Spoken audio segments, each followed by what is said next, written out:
Olá, seja bem-vindo ao Decisões. Hoje nós temos uma convidada muito especial que eu tenho certeza que vocês vão ter prazer em conhecer. A Bruna Jung.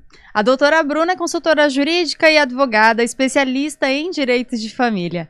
Prioriza a solução consensual dos conflitos, atuando da forma mais tranquila, mais rápida e menos gravosa possível para os seus clientes.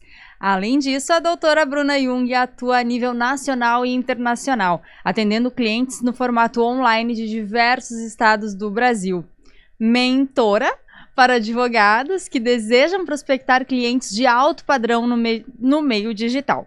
Infoprodutora com curso inicial e curso consultivo. Pezinho em ser professora também, e um dos motivos pelos quais ela está aqui, porque é uma característica que muito me agrada. Para além disso, ela é filha única de pais divorciados que ensinam que é possível passar pelo divórcio com responsabilidade afetiva e priorizando a criança. Seja bem-vinda, doutora Bruna. Muito obrigada pelo convite. Eu estou muito feliz, muito honrada de estar aqui, de verdade. E, Lubi, para mim, uma honra mesmo. Gigante, gigante, gigante te conhecer, poder ter essa troca, esse momento contigo e poder estar aqui participando do teu projeto. Ai, a honra é toda minha. E aqui a gente fala de decisões. A gente quer saber como tu toma as tuas decisões, como elas são pensadas. Na advocacia familiarista, decisões precisam ser tomadas todos os dias. Sim. Para o bem, para o mal, sempre visando o interesse melhor do teu cliente. Bruna, a prioridade é o atendimento do teu cliente ou o atendimento da criança? Bom, isso vai depender muito do contexto todo. Eu acho que muitas vezes, e principalmente as clientes que me procuram, o principal interesse delas acaba sendo o das crianças. Justamente pelo meu posicionamento, por elas me acompanharem nas redes sociais e saberem que o meu foco é no melhor interesse da criança. Então acaba que une, eu tenho essa sorte das pessoas que me procuram já me procurarem priorizando o melhor interesse da criança. Mas se eu posso escolher um dos dois, para mim sempre a criança é a prioridade em qualquer processo que envolva o menor, sempre vai ser a criança e o melhor interesse dela. Eu acredito que a criança, quando ela tá com a mãe e a mãe está bem, automaticamente a criança tá bem. Com certeza. Porque a gente fica dizendo, não, mas essa convivência aqui com o genitor é muito importante. Sim, muito importante para o desenvolvimento da criança. Mas se essa mãe não tá psicologicamente segura, se essa mãe está desconfiada, se essa mãe está cheia de dedos, será que isso não prejudica a criança lá na frente? Então, zelar pelo melhor interesse da criança, na minha advocacia, tá? Até ali. Porque eu acho que os adultos precisam estar bem para gerar um bem-estar infantil. Com certeza. É uma coisa que eu levo muito para minha advocacia familiarista, é entender que eu não sou tutora de adultos. Eu não sou tutora de adultos. Eu estou ali para garantir os direitos das crianças e, claro, das minhas clientes, sem sombra de dúvida, mas em inúmeras situações eu preciso conversar com as minhas clientes no sentido de explicar para elas o quão é importante a busca por um acompanhamento psicológico, a busca por um autoconhecimento, a busca por saber impor limites, a busca por não se sobrecarregar, por se dar direito ao lazer, à diversão, né? E isso é muito importante, mas a advocacia familiarista envolve muito esse fator da gente ter que, às vezes, tomar decisões pela vida das nossas clientes, coisas que fogem um pouco da alçada do direito de família. Porque, às vezes, elas querem tomar um rumo dentro do processo e tu sabe que esse rumo não é o melhor caminho. Exato. Então essa tomada de decisão acaba vindo pra ti. Exato, exato. Porque tu és a advogada. Quem tem o poder decisório, seja na audiência, seja na petição, é tu. Exatamente. Como é que tu toma essas decisões? Na verdade, assim, toda a audiência que eu vou ter, toda a audiência de conciliação, de mediação, de instrução, todo o processo, eu gosto de fazer reuniões de alinhamento com a cliente. Por quê? Porque eu gosto de alinhar as expectativas. Geralmente, quando a pessoa chega até os advogados, especialistas... Vou te servir um vinho enquanto tu fala, pode ser? Pode ser, por favor. Ela chega com uma expectativa muito alta de uma solução que muitas vezes o judiciário por si só não é capaz de entregar, ou até mesmo a possibilidade jurídica do caso em concreto não é capaz de entregar. Então, essas reuniões de alinhamento eu julgo extremamente importante e eu até brinco com elas, olha, essa reunião aqui é para baixar as tuas expectativas. Tu vai sair daqui um pouco frustrado, porque a gente tem que lidar um pouco com a realidade. O judiciário é assim, assim, assim.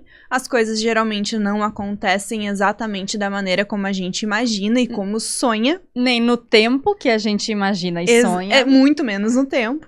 Então, eu faço essas reuniões de alinhamento justamente para que elas tenham um conhecimento. Então, a honestidade dentro da minha atuação é um pilar muito forte. É um pilar muito forte de eu falar, olha, fulana, não vai dar pra gente fazer isso. Por quê? Porque não vai funcionar, porque o entendimento é tal e tal e tal. Tu vai gastar dinheiro, tu vai gastar energia emocional, tu vai te estressar com teu filho, tu vai te estressar com o pai do teu filho. E nesse meio de tudo vai ficar a saúde mental de vocês extremamente afetada. Então, eu acho que ter transparência quanto a isso, quando é a hora de também escolher não agir, também é uma escolha, também é uma decisão. Também é uma decisão. Eu tive essa semana passada, um cliente que eu advogo para o pai, para o genitor, e ele estava muito preocupado porque a mãe do filho estava em situação de violência doméstica. E aí eu preciso dizer para ele não agir. No meio daquele turbilhão de emoções que ele estava. Essa tomada de decisão de não fazer, às vezes é mais dolorosa do que de fazer. Muito mais, muito mais, muito mais. Eu tive casos também de não agir por questões de que eu sabia que o judiciário entenderia de determinada maneira, ou que o processo se prolongaria por muito tempo, ao ponto da criança crescer e não ter o resultado entregue, da mãe passar anos sofrendo por conta daquele processo. Então, o não agir muitas vezes é muito mais doloroso do que tomar uma decisão e ir pra frente, e ir pra linha de frente, que eu sempre digo, eu não trabalho nas trincheiras, eu trabalho na linha de frente. E a linha de frente é se arriscar, é tomar decisões, mas, entretanto, porém, contudo, decidir 100% a vida da minha cliente, eu não tenho como. As decisões que tu toma são baseadas em conveniência, em oportunidade ou em escolha consciente? Acho que escolha consciente é a primeira, porque eu priorizo ter um olhar amplo para a situação inteira. Pesando os prós e os contras. Mas eu acho que também a questão técnica, principalmente envolvendo a atuação do direito de família, é muito importante. Então, conhecimento da jurisprudência, conhecimento das decisões, da doutrina é extremamente importante. E conhecimento de como eu atuo para o Brasil inteiro, cada tribunal entende da sua maneira. Então, eu preciso ter um conhecimento do tribunal. Hoje, por exemplo, eu fiz uma audiência de conciliação para Minas Gerais. Eu já sabia o entendimento de como costumava ser as decisões lá. Então, eu já fui preparada para isso. Então, eu acho que eu tenho que ter esse pensamento estratégico do que propriamente de oportunidade. Claro que a oportunidade também entra, porque a gente precisa ter essa estratégia de falar, agora é a hora de agir. Ou agora é a hora de não agir, né? E essas tuas clientes, tu atua predominantemente para mulheres. Sim. É muito difícil hoje, no cenário que a gente está, principalmente numa questão de divórcio, numa questão de guarda, as pessoas se prontificarem a fazer esse pagamento do advogado. Sim. Sempre vem aquela pergunta, eu te pago só no final, né? Eu te pago só se eu ganhar, né? Como é que tu atua? Como é que é a tua advocacia individual? Tu consegue cobrar dos teus clientes? Sim, consigo. Eu acho, não foi fácil chegar nesse ponto de conseguir cobrar da maneira como eu gosto. É um processo, a advocacia, ela, principalmente no começo, ela é muito difícil. Mas eu acho que o pagamento no final, eu acho que se a gente comparar a advocacia com outras profissões, não faz o menor sentido o profissional receber só no final. Então, na advocacia não seria diferente. É claro que eu trabalho com formas de parcelamento, com manejo de cartões de crédito, enfim. Mas hoje em dia, para eu trabalhar em qualquer tipo de processo, o pagamento, ele é no começo. E como que tu conseguiu chegar nesse ponto? Eu sei que tu tens uma mentoria para captação de clientes de alto padrão. Como que tu conseguiu te posicionar desta maneira? Te posicionar para conseguir essas clientes? E como tu ensina as tuas mentorandas a chegarem nesse ponto? Então, eu acho que tudo parte... Hoje em dia, a advocacia digital é o futuro, não adianta. É o presente. Né? É o presente. Exatamente, é o presente. E o meu posicionamento sempre foi nesse sentido, né? De ter um posicionamento que eu captasse clientes de alto padrão que fossem aptos a arcar com o meu valor e as minhas formas de pagamento. Claro que no começo não foi sempre assim, né? No começo a gente tem que fazer escolhas, a gente precisa do financeiro ali, precisa abrir mão de muita coisa. Depois de determinado momento que eu entendi que eu entendendo sobre vendas, estudando técnica spin selling, técnica rapport, enfim, diversas técnicas, a gente consegue sim fazer uma venda assertiva com emoção, né? Levando em consideração aquela pessoa que está ali na frente, que está passando por uma dor, por um problema, e entendendo isso como uma maneira de conseguir atingir o resultado. E eu acho que é muito importante a gente entender que o jogo da atuação da advocacia não é um jogo de perde-perde ou de ganha-perde. A cliente me contratando, ela está perdendo algo e eu estou ganhando. Não, na verdade é um jogo de ganha-ganha. Né? Seja no atendimento consultivo, seja no fechamento de contrato de honorários, é um jogo de ganha-ganha. Ela está me pagando, mas ela está ganhando a minha assessoria. Conta pra mim a diferença, o que é o atendimento consultivo e o que é o contrato de honorários. Beleza. O atendimento consultivo, ele é focado em tirar dúvidas iniciais. Na verdade, todas as clientes que fecham eventualmente contratos de honorários comigo vão passar primeiro pelo atendimento consultivo, que é o momento que eu julgo mais importante. Por quê? Porque eu preciso entender o contexto, eu preciso entender a complexidade do caso, eu preciso dar orientações iniciais sobre documentos que precisam ser organizados, eu preciso orientar o que ela deve fazer, o que ela não deve fazer, o que ela pode fazer, o que ela não deve tolerar, o que ela deve impor de limites, planilha de pensão alimentícia, que eu sempre faço, esse entregável depois, planilha de convivência. Então, esse momento inicial, ele serve como uma filtragem. Muitas clientes me procuram apenas para o atendimento consultivo, para tirar dúvidas pontuais sobre a situação que elas estão vivenciando, quesitos relacionados a discussões relacionadas à guarda, tô pensando em me divorciar, o que eu tenho que me preparar, né? E outras já não. Já tem mais um problema fático que precisa de uma solução. Então, o atendimento consultivo, ele tem a duração de 1 hora, onde eu vou explicar todos os pontos, tudo, o que é guarda, o que é pensão, o que é convivência, qual a importância de regulamentar, o que entra na partilha de bens, qual é o regime de bens, como que funciona a partilha de bens de imóvel financiado. Enfim, a gente pode ficar horas falando sobre todos os subnichos que tem dentro do direito de família. Então, é uma entrega muito grande para cliente. Sim, 1 hora inteira é muita coisa. E ela sai dali, eu sempre digo, funciona como uma bússola, para ela saber o caminho que ela deve seguir. E ela fica preparada, não só juridicamente, mas psicologicamente. Com certeza, com certeza. Então, o atendimento consultivo hoje é o produto que eu mais gosto de trabalhar, porque eu tenho uma paixão enorme por conhecer pessoas, eu tenho uma paixão enorme por sotaques diferentes, por atender pessoas do Brasil inteiro, e daqui a pouco é uma lá do Acre, outra de Brasília, outra de São Paulo, outra do Rio Grande do Sul, e outra de Minas. Os sotaques são maravilhosos, é algo que me encanta. E eu tive, assim, a sorte de ter só pessoas maravilhosas nos atendimentos consultivos, não só mulheres, também muitos homens maravilhosos, que se adequam também com a minha linha de pensamento, né, no sentido de priorizar a criança. Então, o atendimento consultivo é algo que me realiza na minha atuação. E o contrato de honorários, tu fecha quando? O contrato de honorários eu fecho.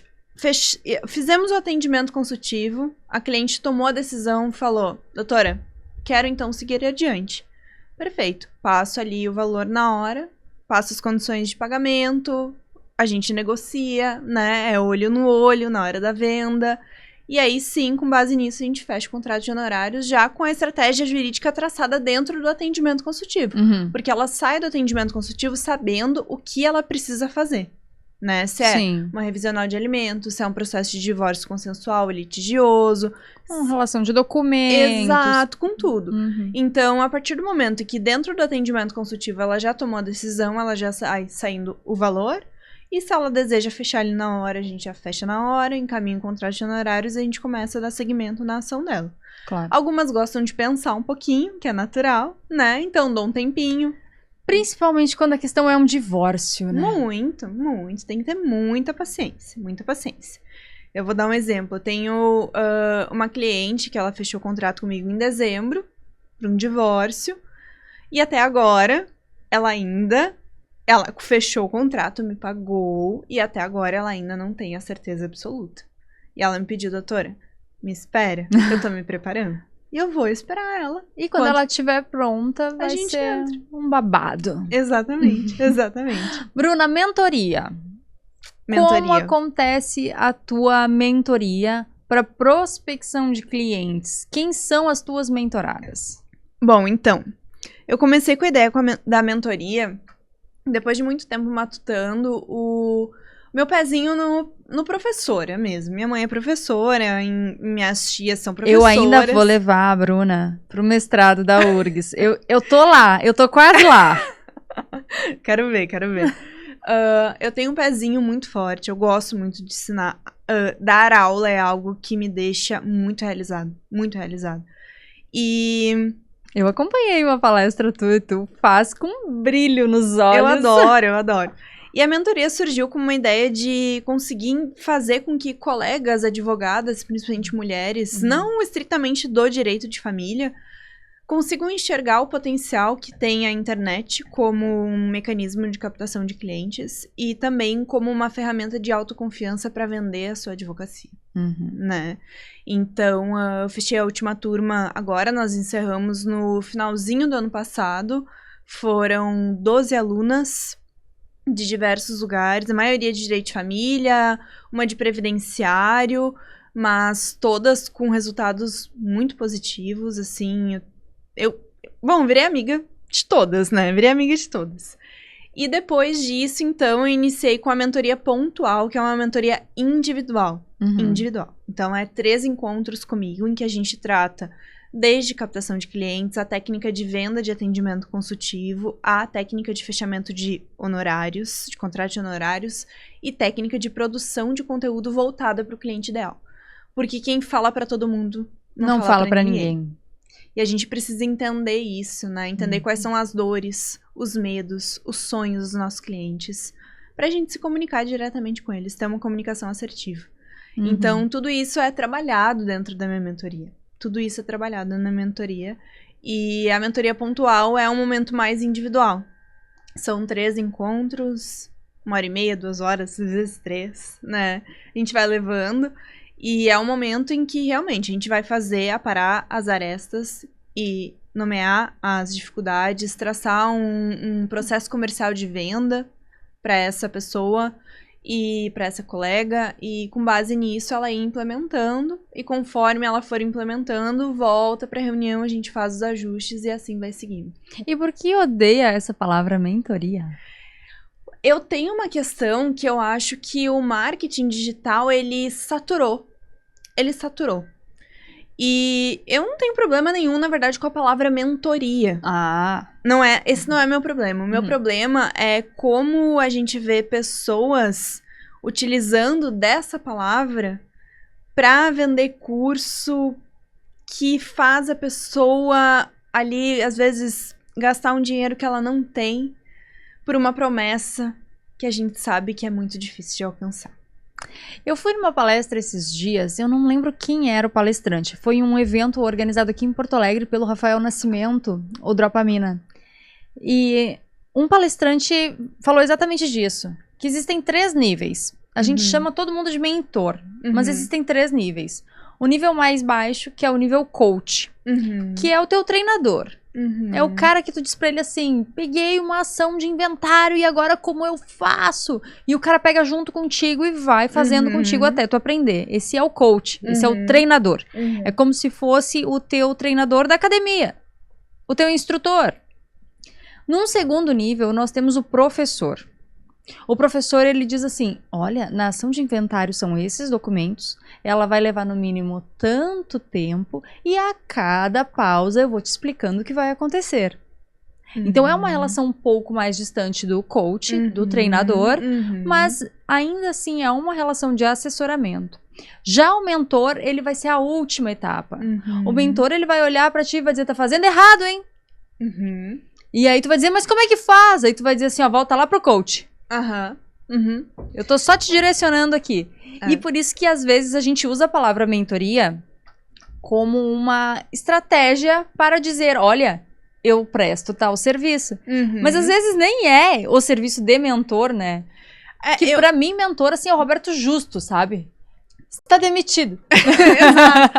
Então, é exatamente o que eu penso. Eu acho que eu me coloco mais no lugar de professora e de segurar pela mão e falar assim, eu não preciso que tu passe pelas coisas que eu passei, então por conta disso eu vou te ensinar como não passar. Vem aqui que eu te Agora, ajudo. que nome quiserem dar pra isso, pouco me importa. Mas né? o mentor é o nome que a gente dá no mundo, Exato. no mundo digital. Não tem outra palavra. Exato, Se eu disser exato. que sou professora, vão perguntar, mas onde tu dá aula?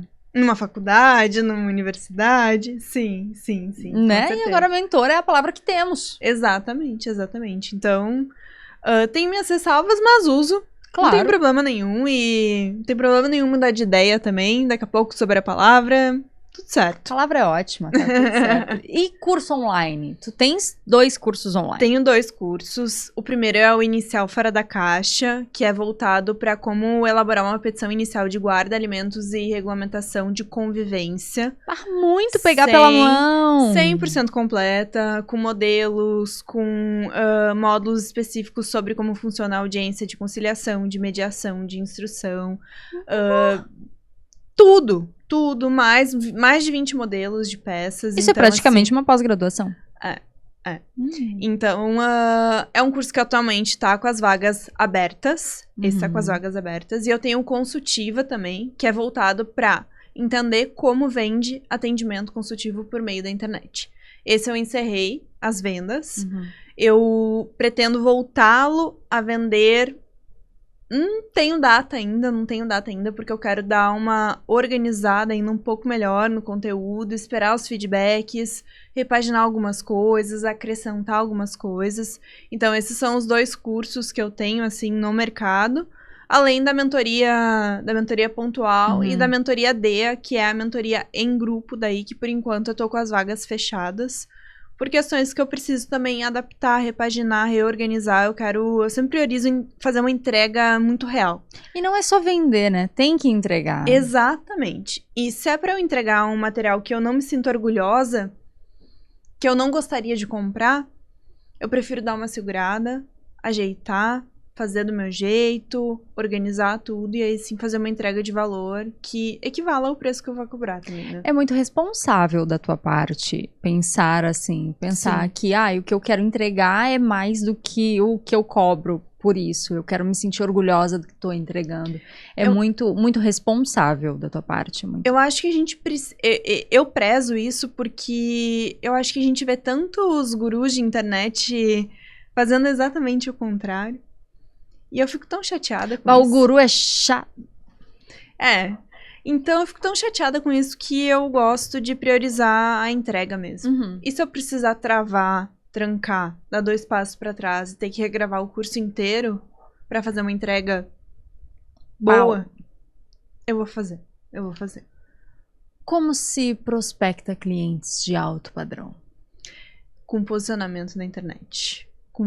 Só que não adianta a gente só se posicionar. Não adianta, tem que ter estratégia, né? Eu sempre digo, hoje em dia, né, o Instagram e o TikTok são as grandes vertentes, né? O Instagram, a gente sofre muito com o Instagram ainda, muito, mas o TikTok, ele vem aí com toda a força.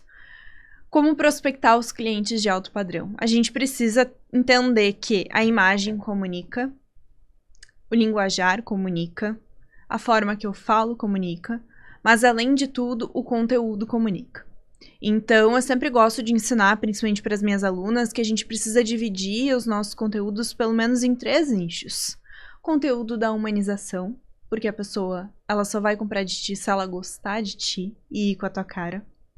O conteúdo de conteúdo jurídico, que tu vai demonstrar autoridade, sem necessariamente ter que falar aquele juridiquês chatíssimo que ninguém entende, mas realmente focando na dor, nos sonhos, nos medos do teu cliente ideal, né?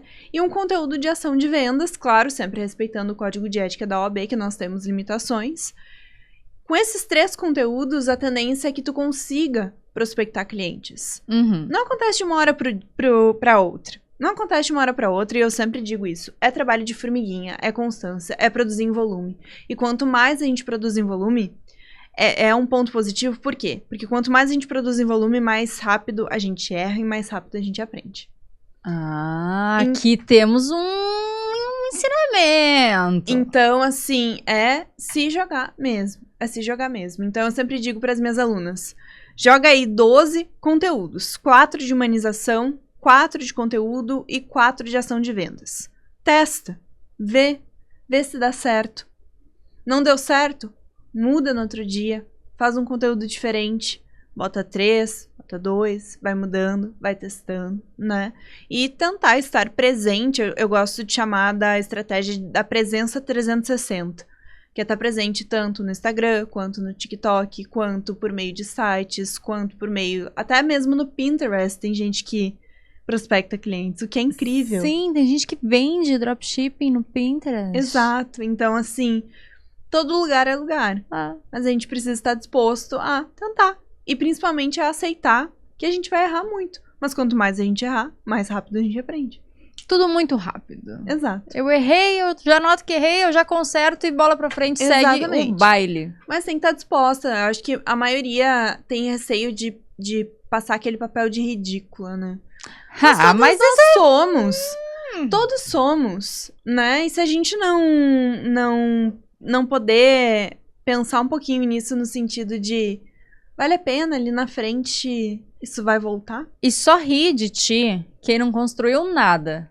Porque a galera que construiu alguma coisa, que tá num ponto X, ela vai te olhar e vai dizer, olha ali, eu já passei por aquilo ali. Por isso, eu sei o que ela tá passando. Eu vou lá dar uma moral. Exato. É o que acontece. Exato, exatamente. Porque quem tá sentado no sofá sem fazer nada é a pessoa que vai rir de ti. E aí a opinião dessa pessoa importa em quanto? Pra mim não importa. Não importa em nada. Pra mim não importa. E aí entra o quesito, né? Eu acho que a gente tem que ter um feeling muito grande pra encarar críticas e elogios na mesma proporção, né? As críticas geralmente vêm de pessoas que não construíram nada. Crítica construtiva de quem nunca construiu nada. Mas os elogios muitas vezes também vêm. Então eu acho que a gente também tem que ter um certo cuidado com os elogios pra não se vislumbrar muito.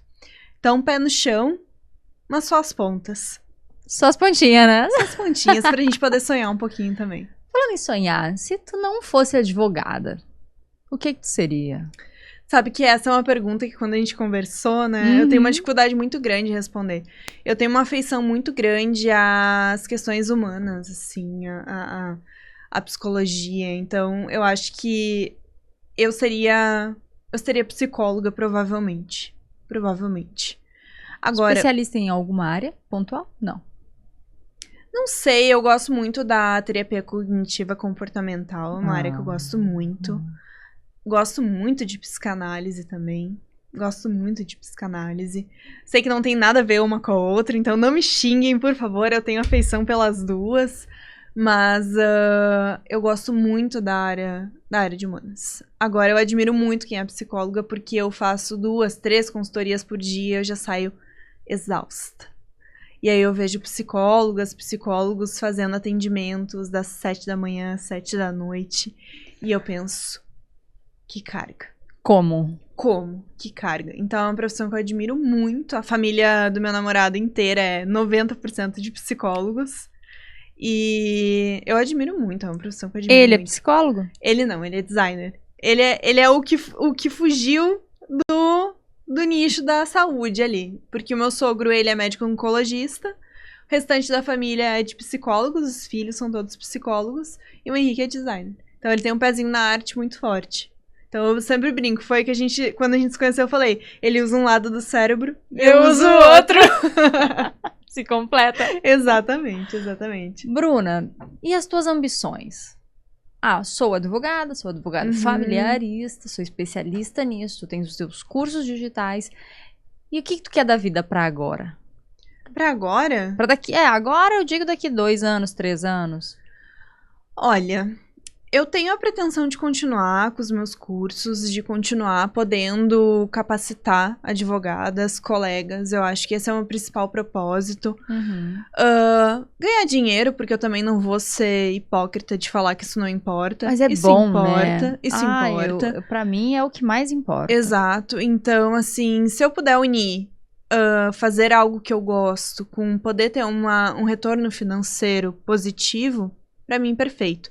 Agora, o que eu vou fazer, as minhas ambições? Eu quero viajar, eu quero ter um padrão de vida confortável, eu quero poder tomar um vinho, pedir uma comida num restaurante gostoso, eu quero poder proporcionar pra minha mãe, pro meu pai, tudo que eles me proporcionaram na vida.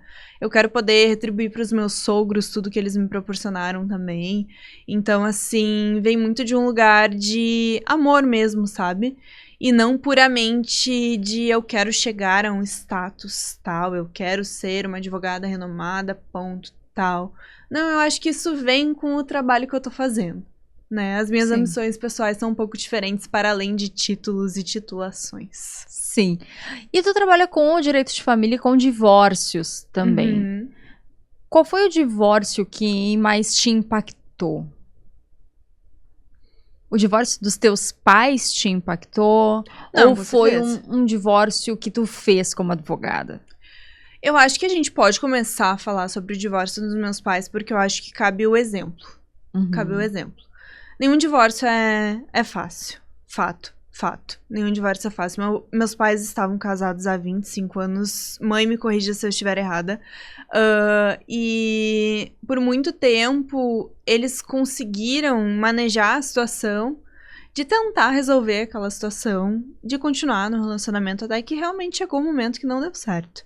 Eu lembro que eu tinha 15 anos na época, mas eu sabia desde sempre que eles iam se divorciar. Mas, por incrível que pareça, eu acho que quando a gente tem 2 adultos que priorizam o melhor para a criança, para os filhos, a condução do divórcio é muito mais tranquilo. Não que não seja sofrido, não que não seja triste, não que eu não tenha sofrido, que meu pai não tenha sofrido, que minha mãe não tenha sofrido, não que não tenham tido efeitos financeiros também, porque sempre envolve isso. Mas eu acho que a maior lição, assim, que eu tive do divórcio dos meus pais é como o diálogo importa, o respeito importa. O respeito ao compartilhamento de uma vida importa. Independente do motivo do término, ainda assim a pessoa que tá ali do teu lado é mãe ou pai dos teus filhos. Né? Vocês passaram anos juntos, vocês se amaram em algum momento. Então, eu sei que dói, eu sei que tem muitas mágoas envolvidas, eu sei que é difícil separar uma coisa da outra, mas eu acho que ter equilíbrio emocional nesse momento para não afetar a criança, no caso eu era adolescente, é o melhor caminho. Então, eles acabaram optando na época pelo divórcio consensual, com regulamentação de guarda, pensão alimentícia e convivência, mas eles cometeram um erro que eu sempre falo, que foi definir a convivência livre. E o que acontece com a convivência livre? Convivência livre é aquela coisa, no começo começa bem e aos pouquinhos vai se afastando. Aos pouquinhos não vai acontecendo. Então hoje eu digo, se eu tivesse uma convivência regulamentada em finais de semana, tu vai pra casa do pai, tu vai fazer isso, tem que ir, talvez o meu vínculo afetivo hoje com meu pai seria mais forte do que é. Eu tenho um vínculo muito forte com ele, mas eu acho que esse foi o único erro na hora do divórcio deles. De resto, eu só tenho agradecer por eles terem conduzido isso de uma maneira tão saudável, mesmo que em meio a tanto sofrimento. E qual foi o divórcio mais difícil que tu passou? Já era advogada? Já era advogada, com certeza. Foi um divórcio de uma cliente até de São Paulo. um caso super sério, inúmeras traições vexatórias, até avaliamos a entrada de ação de indenização por danos morais por conta das traições extrapolarem o limite da normalidade, se é que isso há é uma normal. normalidade na traição. Foi um divórcio consensual, mas A traição que se exploda. Agora, o ridículo é o que importa. A pessoa não tem noção nenhuma, não tem carinho nenhum pelo companheiro quando expõe. Exato. E ali, nesse caso, não teve cuidado nenhum em fazer questão de proteger. E foi muito doloroso porque nós ficamos muito tempo tentando consensual uma construção. E ele não queria? Não, saiu o consensual, por incrível que pareça. Por incrível que pareça, o consensual saiu. Partilha de empresa, de imóveis, um divórcio, assim, realmente considerável do ponto de vista patrimonial. Mas foi muito cansativo do ponto de vista o quão as partes se detestavam. Então, qualquer vírgula era um empecilho. E aí entra muito a questão de ser mediadora, além de advogada. É de conversar com a cliente e falar, fulana, 2 passos para trás, vamos respirar, né? A gente sempre tem que pensar no acordo perfeito, no acordo negociável e no acordo que a gente não aceita de jeito nenhum. O que a gente pode ceder para resolver essa situação de uma maneira mais simples? E assim a gente foi construindo. A gente levou 6 meses de negociação. 6 meses de negociação. Saiu a homologação. Deu tudo certo. O que nós temos hoje? Um pai não pagando a pensão alimentícia que ele mesmo ofereceu. Sim. É que o homem, principalmente o homem que ele é... Não vou falar de uma pessoa rica, porque é difícil a gente ter, na realidade brasileira, alguém rico, né? Não sei quantas pessoas ricas existem no Brasil, mas são pouquíssimas. Mas uma pessoa abastada, com uma vida confortável. O homem branco, hétero, cisgênero, que tem meia dúzia de pila guardado, ele é um super-homem, né? Ele é o pra ele bambambam deus grego. Porque na cabeça dele, ele tudo pode. Ele tudo alcança, ele pode trair a mulher, ele pode maltratar os filhos, ele pode deixar de conviver com os filhos, ele pode não pagar a pensão ou pagar quando quer, porque na cabeça dele, tá tudo certo. Eu sou homem, eu sou branco, eu sou hétero e eu tenho um dinheirinho. Logo, eu tudo posso. Exatamente. E é justamente o que aconteceu nesse caso. E nós estamos falando de uma pessoa, de um homem branco, hétero, cis, entretanto, porém, contudo, com muito dinheiro. Então faz menos sentido ainda. Isso dói. Porque dinheiro não compra caráter, né? Dinheiro isso dói em mim, mas eu não imagino o quanto doa na cliente. Não imagino. Então, assim... A criança dela é pequena? Pequena. Então, uma pensão que ele ofereceu. Não foi a gente que exigiu, né? Então, o mínimo que a gente esperava era uma responsabilidade da parte dele. Não, ele paga quando quer, quando quer e o valor que quer. Exato. E aí entram as ações de execução que estão aí em andamento pra gente tentar resolver a situação, né? Porque patrimônio tem. Tem que tirar tudo dele. Bruna, agora deixando esses homens de lado, senão nós vamos passar a noite aqui falando mal de homem. Conta pra mim das tuas viagens. Eu sei que tu gosta muito de viajar, que tu é uma mulher que aprecia uma boa vida, bons vinhos, boa comida, bons lugares. Qual foi a tua viagem mais emblemática, assim, a viagem dos teus sonhos que tu fez e disse, puta que me... Eu já te falei, né? Foi a viagem que a gente foi em... Mas eu não vou contar. Vou fazer um mistério. Foi ano passado. A gente fez uma viagem pelo leste europeu, eu e meu namorado. A gente fez Alemanha, né? Berlim, Dresden. Descemos para Praga. Depois descemos para a Hungria, né, em Budapeste, e depois descemos para Viena, na Áustria. Então, foi a viagem, assim, que eu sempre quis fazer. Lugares completamente diferentes do roteiro natural que a gente imagina de Europa, né? E foi, assim, uma realização, porque foi uma viagem que eu e o Henrique, a gente planejava há muito tempo. Há muito tempo. Vocês estão juntos há quanto tempo? 11 anos. Uau! 11 anos. 11 anos. Então, foi realmente, assim, uma viagem que a gente... sempre houve a desculpa, né? A gente fez 10 anos, vamos pra lá. Quando a gente fez 10 anos, a gente foi pra Nova York. Quando a gente fez 11, aí a gente foi pro leste europeu. E ainda teve assim, que tornou a viagem mais mágica ainda foi eu poder ficar na casa da minha amiga que mora em Berlim, Rebeca. Beijo, te amo. E ficar lá com ela e tu ficar com um local da cidade é especial. Incrível, é muito especial. Então, assim, pra mim, essa viagem foi Passamos alguns perrengues. Normal. Faz parte. Alguns ônibus quase perdemos. Alguns trens entramos no vagão errado. Sentamos na primeira classe achando que era nossa. É que eu mereço. Tivemos que sair. Saiam daí, não é de vocês. Mas eu mereço. Mas eu merecia. Mas foi tudo muito maravilhoso. Então, é uma viagem que eu recomendo pra todo mundo. O leste europeu é um lugar lindíssimo, de comidas maravilhosas. É uma viagem barata. É um lugar, assim, incrível. Praga me encantou, assim, num nível que, assim, eu quero voltar. Eu quero voltar. Eu vou voltar. Quem vai pra Praga sempre quer voltar. É lindo, é lindo. Budapeste também é maravilhoso, sim. São cidades, assim, incríveis. Incríveis. E uma viagem dos sonhos que tu ainda não foi? Nossa, tem tantas, assim. O próximo roteiro é a Itália. Itália é o próximo roteiro. Eu quero conhecer muito Roma. Roma, pra mim, assim, uma parte que eu quero conhecer muito. Mas sempre tive muita vontade de conhecer a Holanda, né? Então eu pretendo ir pra minha amiga de novo, ficar ali, largar as malas e ir pra Holanda. Vai pra Roma. Não, eu vou primeiro pra Roma. Não tem nada lá. Não tem nada. E aí depois... Eu não sei, assim, vocês.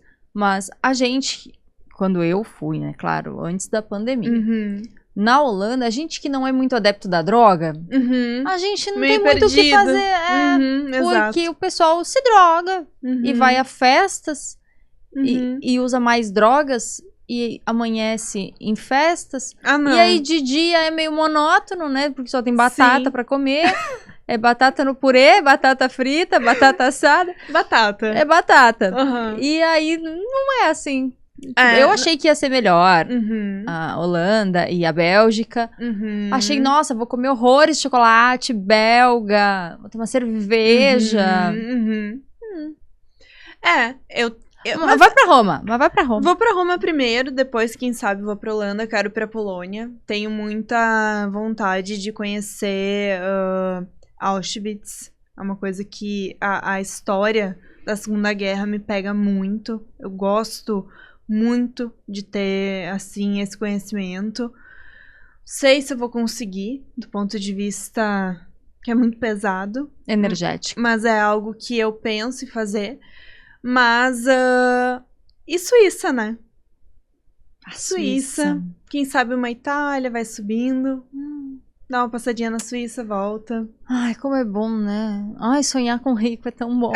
Ai, a minha conta bancária não acompanha os meus sonhos. Nem a minha, nem a minha. Eu gostaria muito, quero mais. Não, roteiro, assim, eu tenho vários em mente, assim, mas passinho de cada vez. Constante sempre. Falando em passinho de cada vez, pra onde caminha a Bruna hoje? Olha, eu caminho no sentido de um crescimento constante, tendo conhecimento de que altos e baixos acontecem sempre, né? Mas eu acho que com a dedicação e com o foco que eu tenho, a tendência é que eu caminhe nesse crescimento constante de... Claro, com certeza. De ter uma remuneração que me deixe confortável, que me proporcione essas viagens, que me proporcione um padrão de vida que eu gosto, mas principalmente que me dê tempo também pra eu cuidar de mim, estar presente no presente com as pessoas que eu amo, poder curtir a família, poder curtir o maridão, né, poder curtir os filhos eventualmente, se eu tiver. Então, assim, eu acho que vai muito além apenas do aspecto financeiro. Eu acho que eu estou plantando agora muito em prol da Bruna do futuro, no sentido de: ok, chegamos. Agora tu pode dar uma descansada. Agora tu pode curtir um pouquinho. Pretende ter filhos? Sim. Se uma advogada familiarista pretende ter filhos, é porque dá certo, gente. Não é possível. A gente vê tanta coisa nesse mundo. Exato, exato. Não pretendo, sim, pretendo, mas quero só um. Comedi. Mas talvez eu mude de ideia, né? Vai saber que eu goste. Não sei, né? Vai saber. A vida é sempre uma caixinha de surpresas. Bruna, é um prazer tão grande te ter aqui, ouvir das tuas mentorias, ouvir dos teus trabalhos no digital, ouvir da tua advocacia, dos teus sonhos, para além da advogada que tu és, a pessoa que tu és, é incrível, maravilhosa, sempre tão dedicada e amorosa com todo mundo à tua volta. Muito, muito obrigada por ter separado essa hora para vir conversar com a gente. Imagina. Sempre, eu acredito que é uma honra para mim, claro, mas eu acredito que é muito enriquecedor para quem nos assiste entender como funciona a tua advocacia e que há outros ramos a ser explorados, não só na advocacia tradicional, mas na advocacia digital. Com certeza. A advocacia tu falou, é o presente. É o A advocacia digital é o presente.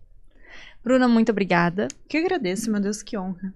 Que honra. Gente, muito, muito obrigada. Eu espero que vocês tenham aproveitado esse tempo com a Bruna, que raramente está falando assim com a gente de uma forma mais informal. Geralmente ela é mais formal nas redes sociais, ela se mostra um pouco mais séria.